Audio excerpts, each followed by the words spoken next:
श्री प्राणनाथ प्यारे जी जय सद्गुरु महाराज। जरा जोरથી બોલશો તો કામ લાગશે.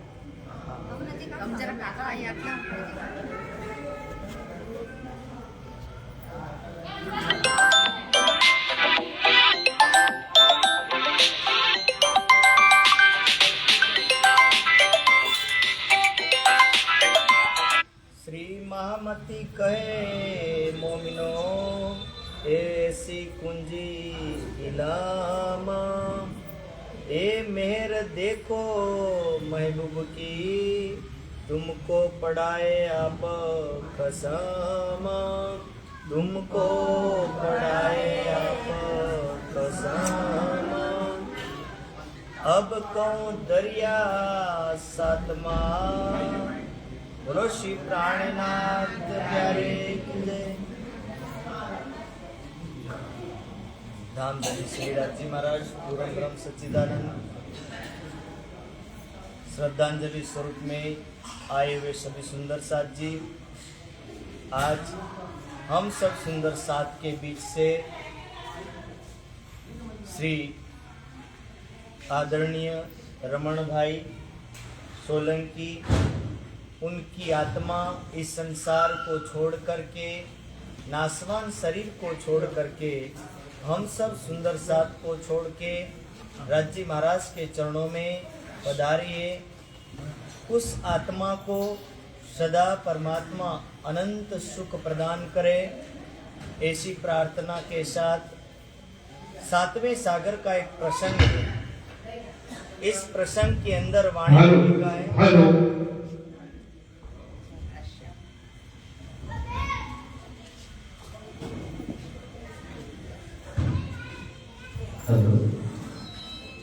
अब कहूं दरिया सातमा जो निस्बत से भरपूर। सातवें सागर का जो नाम है वो रस सागर है, और रस सागर का तात्पर्य होता है कि जहां से अनंत सुख की प्राप्ति होती हो, जिससे रसास्वादन किया जा सके, ऐसा सागर। और वाणी के भाषा में या शास्त्रों की भाषा में एक शब्द लिखा है कि परमात्मा कैसा है, तो लिखा है रसो वैश्व, कि ये रस का सागर है। कौन? स्वयं पूर्ण ब्रह्म रस का आनंद का सागर है। और जब उस आनंद के सागर की तरफ हम मुड़ते तो उसी आनंद के सागर को बताते हुए उपनिषद के एक ऋषि ने कहा, तम आत्मस्तम अनुपश्यन्ति धीरा तेषां सुखम शाश्वतम न इतरेषां, कि यदि उस रस के सागर का आनंद लेना चाहते हो तो बोले उस परमात्मा के स्वरूप में स्थिर होना होगा। स्थिर होना यानी कि उस सागर में जाके हमें डुबकी लगानी पड़ेगी, स्थिर होना होगा। और जब हम उसमें स्थिर होंगे ध्यान के माध्यम से, तप के माध्यम से, तो जब स्थिर होने के बाद उसका तम आत्मस्तम अनुपश्यन्ति धीरा, कि जिस समय अपनी आत्मा परमात्मा को देख रही होती है, उस समय रसो वैश्य, उस समय उस रस और आनंद के स्वरूप का आनंद जब उस समय हमें मिलने लगता है, और उस आनंद के स्वरूप का आनंद लेने के लिए वाणी में एक प्रकरण में कहा है, पीयू नेत्रो नेत्र मिलाई जो उपजे आनंद अति घन, कि यदि परमात्मा के आनंद को लेना है तो आप परमात्मा के नेत्रों की तरफ देखिए, उसके स्वरूप की तरफ देखिए। जब उसके स्वरूप की तरफ आप निहारने लगते हो तो उसके नेत्रों का प्रेम, उसके हृदय का प्रेम नेत्रों के माध्यम से, हमारे नेत्रों से होता हुआ, हमारी आंखों से होता हुआ, वो हमारे हृदय में आने लगता है। और इसीलिए आनंद का लेने का जो जरिया है, दो ही जरिया है, या तो आंख है या भी कान है। या तो आप सुन के आनंद ले सकते हो या फिर देख के ले सकते हो। इसीलिए देखने का जरिया और सुनने का जरिया, ये दोनों जरिया बताया। इसीलिए वाणी के इस शब्दों को कहा पीऊ नेत्रो नेत्र मिलाइए जो उपजे आनंद अति घन, कि यदि आप परमात्मा के नेत्रों से आनंद ले रहे हो तो उनकी छवि को देखना, उनके श्रृंगार को देखना, यही हमारे आत्मा के आनंद को लेना कहा गया है। और दूसरा, जब वाणी में ये बात कही कि मेरी रूह नयन की पुतली, तीन पुतलियों के भी नयन, तीन नयनों में राखू मासूम को, जो मेरी रूह पावे सुख चैन, कि यदि उस परमात्मा का आनंद और उसकी शांति लेना चाहते हो तो बोले इस आत्मा के हृदय में उस परमात्मा को बिठाओगे, तब ये आत्मा मेरी रूह पावे सुख चैन, कि ये आत्मा तब उस आनंद को ले पाएगी। इसीलिए ये रस का सागर है, और रस के सागर का जो अर्थ है सातवें सागर का लिखा है जो निस्बत भरपूर, ये निस्बत का सागर है। निस्बत यानी संबंध का सागर है। इस सागर में हमारे रिश्ते की पहचान करवाई जाती है, और जब ये रिश्ता हमें पता चलता है तो उसी रिश्ते को हम कैसे निभाते हैं, उस बात को यहाँ पर दोहराया है कि निस्बत यानी क्या होता है। निस्बत यानी संबंध। संबंध किसका किसके साथ? एक आत्मा जब शरीर छोड़ के जाती है तो उस आत्मा का शरीर के साथ संबंध एक समय तक लिखा था, और उस संबंध के लिखने के अनुसार उस आत्मा का उस शरीर के साथ तब तक संबंध रहा। पर वास्तविकता शरीर के लिए इतनी है कि चाणक्य ने अपने सूत्रों में कहा पुत्री किसकी, तो चाणक्य कहते हैं कि पुत्री दामादी। पुत्र किसका, तो बोले बहू का। हम किसके, तो बोले यदि शादीशुदा हैं तो एक दूसरे के। पर बाद में एक सवाल और पूछते हैं, और उस सवाल में कहते हैं कि ये शरीर और आत्मा और जीव ये तीन अलग अलग हैं, ये किसके हैं?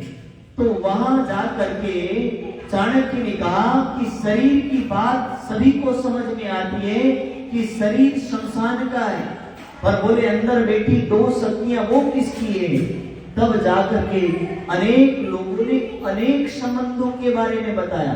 किसी ने कहा इसका संबंध स्वर्ग के साथ, किसी ने कहा इसका संबंध वैकुंठ के साथ।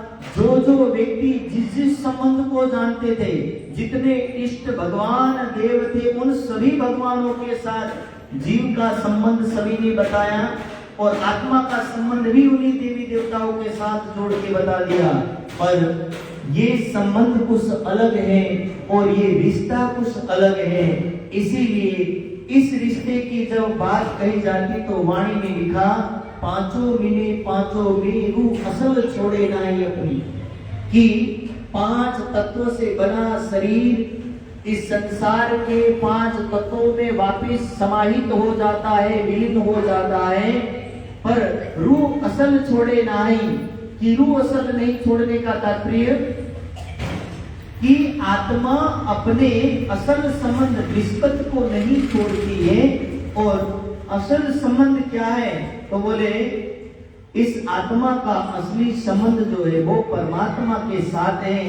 अब वो संबंध कैसे कैसे जुड़ा हुआ है, तो उस बात को अगले चरण में कह रहे हैं, या को वारना पार गाऊं, कि निस्बत के सागर का यदि वर्णन करने जाए तो बोले परमात्मा के अनंत स्वरूप परम धाम में जितनी भी शोभा, जितने चीजें दिखाई दे रही हैं, वो सारी की सारी परमात्मा का ही स्वरूप है। और इसीलिए याको वार ना पार कहूं कि अनंत स्वरूप में विराजमान वो परमात्मा वैसे तो देखने में एक कहे जाते हैं, पर यदि हम पूरे परम धाम को नजर डालते हैं तो वाणी कह रही है अरस जिमिए दूसरा कोई नहीं, कि अरस जिमे में दूसरा कोई नहीं, केवल परमात्मा के अलावा।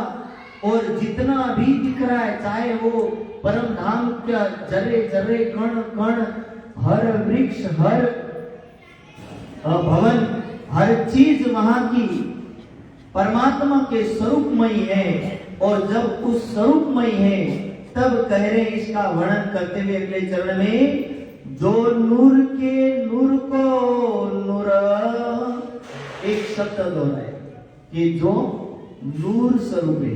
कौन नूर स्वरूप है? स्वयं राजी महाराज। राजी स्वयं नूर के स्वरूप है, और उस नूर के स्वरूप में दूसरा कौन सा स्वरूप कहा जाता है?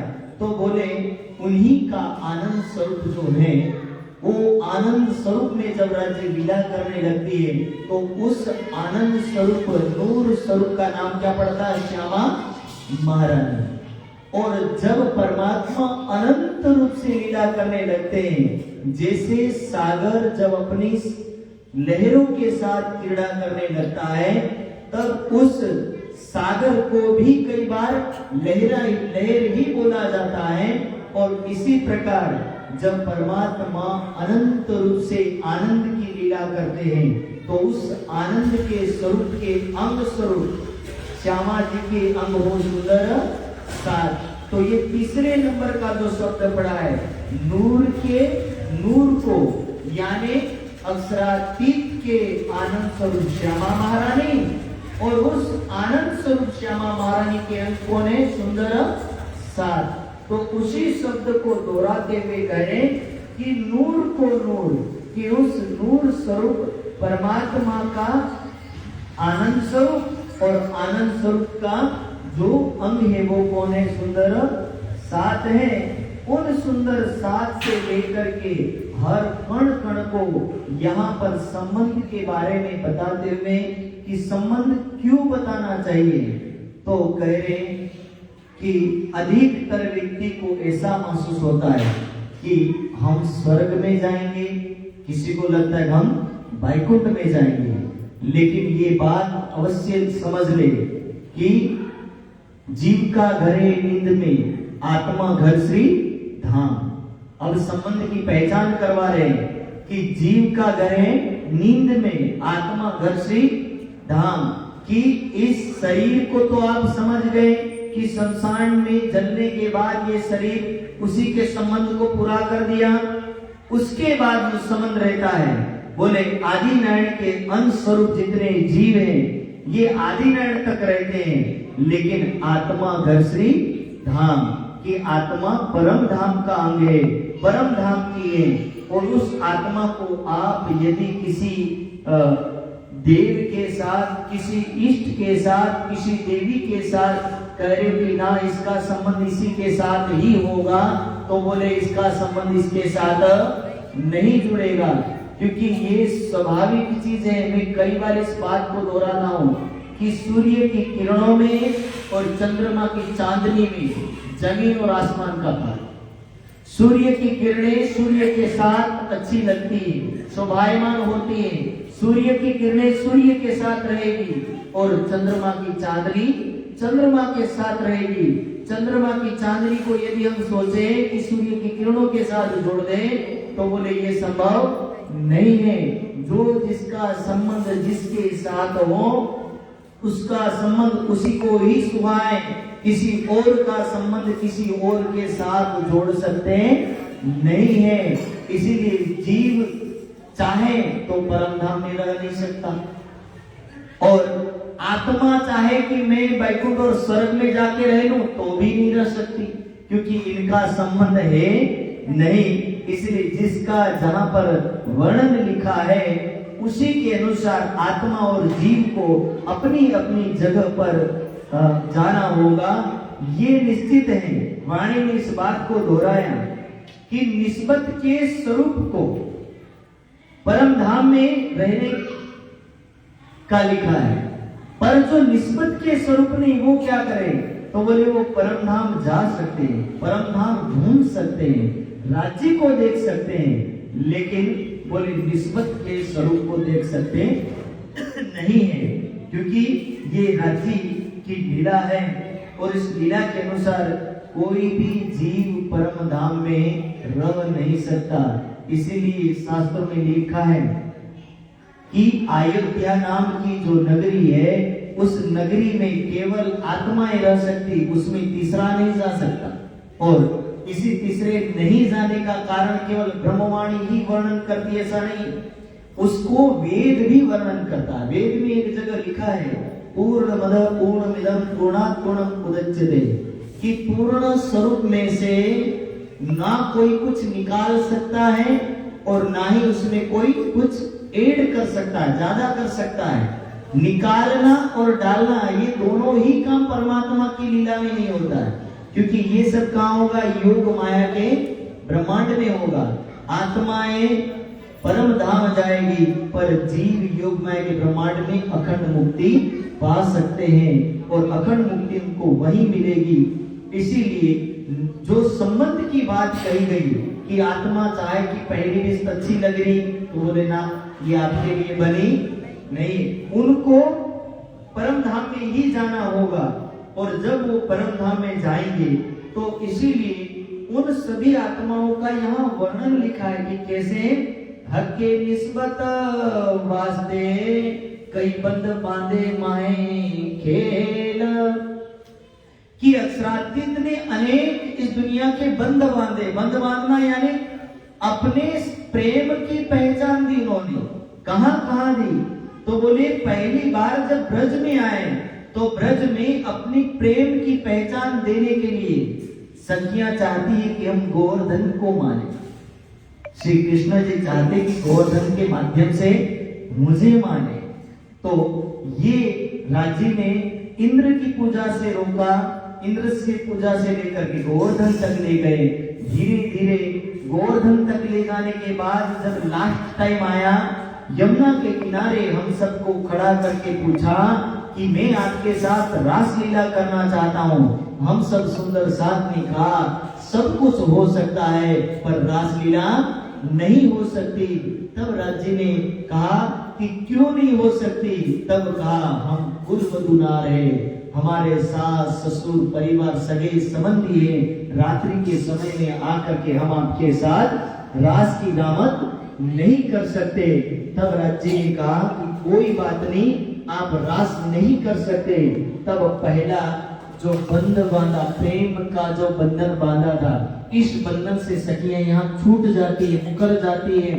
और जब यहाँ से छूटती है तब इस बंधन को, इस रिश्ते को आगे ले जाने के लिए राज्य ने 52 दिन तक हम सब सुंदर साथ के साथ बातें नहीं की। और 52 दिन के बाद हमारे अंदर की जो माया के तरफ का जो लगाव था, वो लगाव ऐसा का ऐसा रहा, हमारे अंदर माया भारी पड़ रही थी।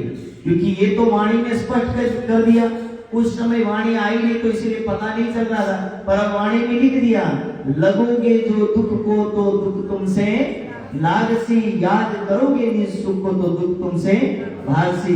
कि जितना आप संसार की तरफ आगे बढ़ोगे संसार आपको उतना ही पकड़ेगा। लगोगे जो दुख को, कि जितना आप संसार रूपी मोह रूपी दुख रूपी संसार को पकड़ोगे वो उतना ही आगे बढ़ता चला जाएगा।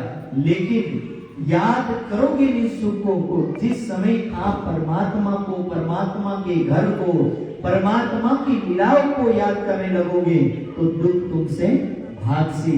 ऐसे ऐसे संसार छूटता चला जाएगा।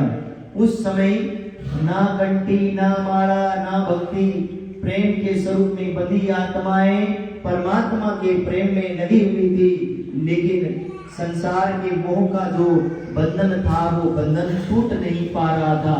और उस बंधन को तोड़ने के लिए रास में गए, रास में ले जाकर के फिर परम धाम ले गए।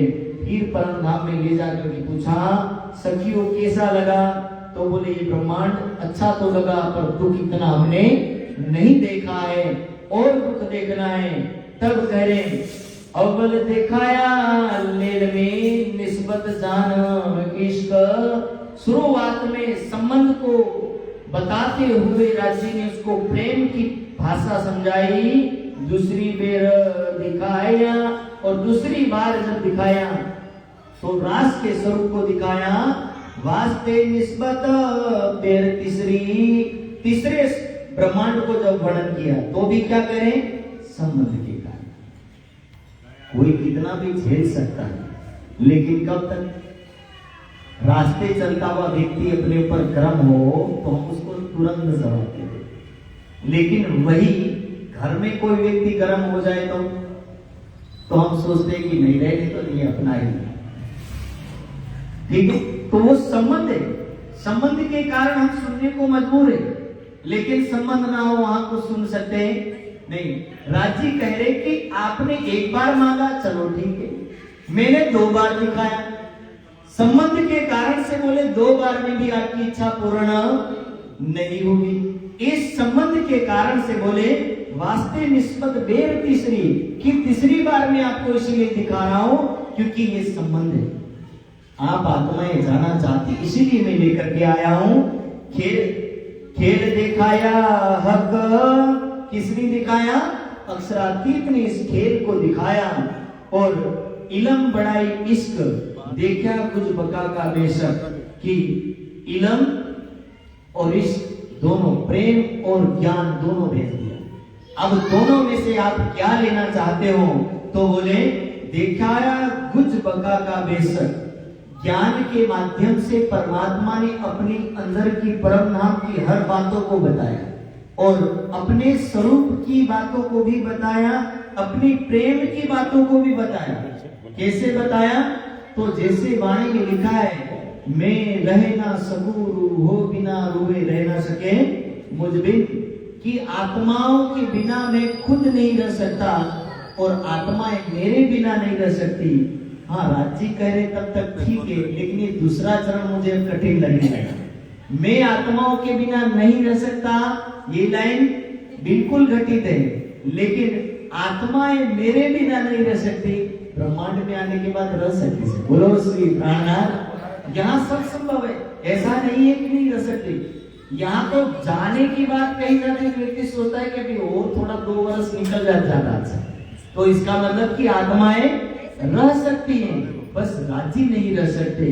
इसीलिए तो लीला के स्वरूप में देखिए, श्यामा महारानी 20, 30, 40 किलोमीटर क्या चल दी, राजी जंगल में आकर के उनको पठान के स्वरूप में दर्शन देती है कि मेरी आत्मा अकेली जाए।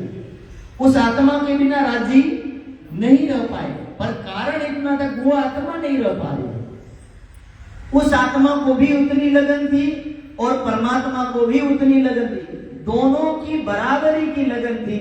इसीलिए मिलन होना पक्का था, तय था, और इसीलिए दोनों उस एरिया में मिलते, रेगिस्तान की धरती पर। और यही वाणी के माध्यम से हमें राज्य समझाते हैं कि निस्बत वास्ते इश्क, किस लिए प्रेम, किस लिए इतना?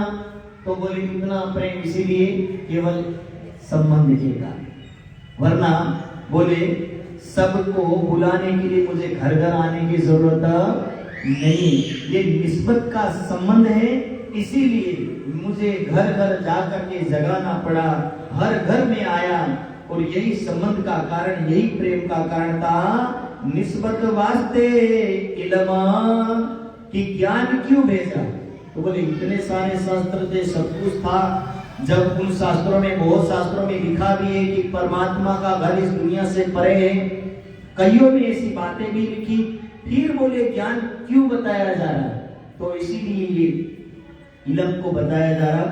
बोले शास्त्रों में घर का इशारा तो किया, लेकिन इशारे इशारे में घर के जरे जरे का बताया नहीं था। परम धाम के 25 पक्षों का वर्णन किसी शास्त्रों में लिखा नहीं है। ये 25 पक्षों का वर्णन केवल वाणी में लिखा है, और जब वाणी में लिखा है, उस वाणी में संपूर्ण परम धाम के बारे में लिखा। और लिखने के बाद सीधा क्या बोला कि मैं आपको लेने आया। साहब श्यामा महारानी को आदेश कर दिया, लियाओ बुलाए तुम रोजा जो रूहे मेरी आसी। क्या करने आए? राज्य को पूछा श्यामा महारानी कि हे धामधनी, अब आप कहाँ जाने वाले? तुम्हें आपके दिल में बैठने वाला। फिर पूछा कि अब क्या करना है? तो बोले मेरी आत्माओं को लेकर के आओ। जब मेरी आत्माओं को लेकर के आओ ऐसी बात कही, तब राज्य से श्यामा महारानी पूछती कि हे धनी, वे साथ कहाँ हैं, कि वो सुंदर साथ कहाँ हैं?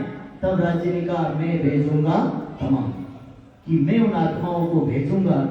और यही वाणी का संदेश है कि आप राज्य के चरणों में बैठ रहे, इसका मतलब कि राज्य का आदेश, किसी व्यक्ति का आदेश नहीं है। कोई सुंदर साथ आपको निमंत्रण दे रहा है, इसका मतलब कि राज्य चाहते कि आप वहां पर पधारें, आप वहां जाएं।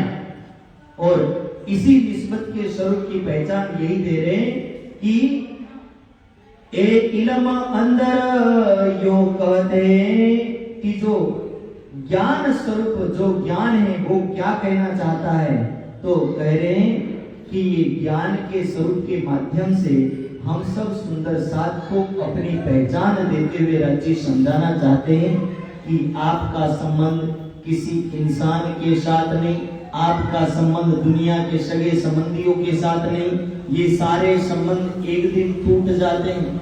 भर्तृहरि ने अपने शब्दों में कहा, धनानि भूमो पसवश्च गोष्ठी भार्या गृहद्वारी जन्म संसाने, कि हे मानव, जिस धन के लिए तू रात दिन घिस रहा है, यही धन तुम्हारा तिजोरियों में रह जाएगा। धनानि भूमो, भूमो यानी भूमि, कि ये धन तुम्हारा धरती पर यूं का यूं रह जाएगा। धनानि भूमो पसवश्च गोष्ठी, यदि पशुपालन करते हो, क्योंकि ये श्लोक किस टाइम बनाया गया, ये श्लोक तकरीबन 2000 साल या 2500 साल पहले का श्लोक है।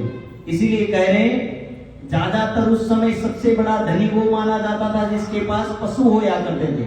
इसीलिए भर्तृहरि ने क्या लिखा, पशवश्च गोष्ठे, कि पशु कहाँ, तो आपके घर की किसी गौशाला में।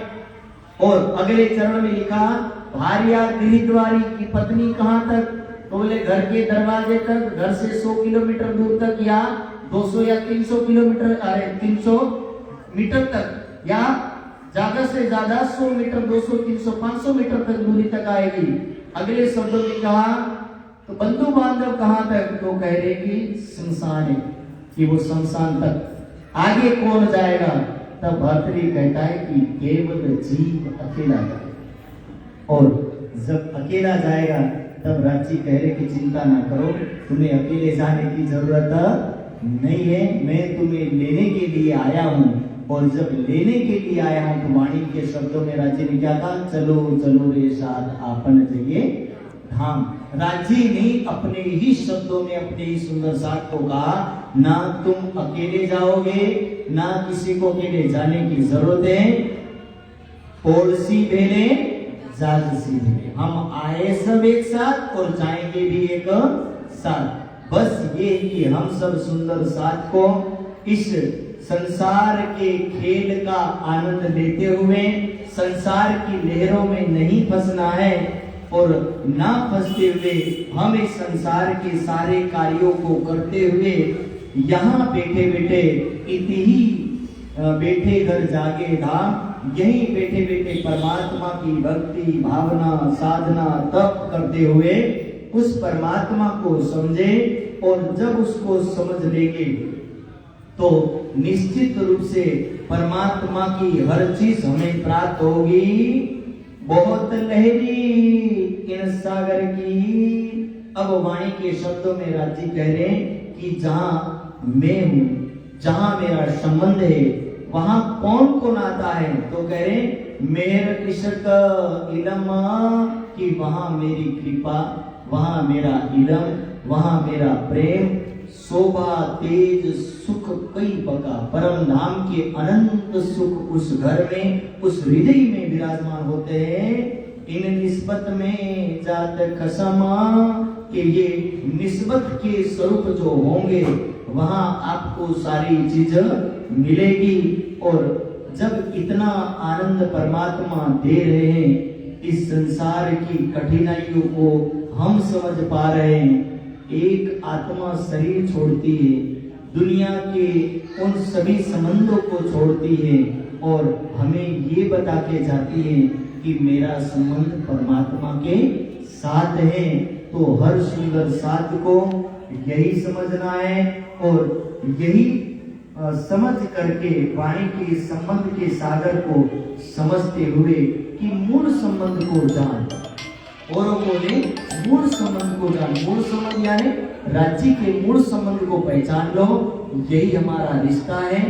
इस रिश्ते को भी निभाना है, उस रिश्ते को भी निभाना है। यहाँ का रिश्ता 100 साल का, वहां का रिश्ता अनंत युगों तक का है, उसकी कोई सीमा होती नहीं है। हमें अनंत युगों के रिश्ते को भी लेके चलना है और यहाँ के रिश्ते को भी संभाल के चलना है।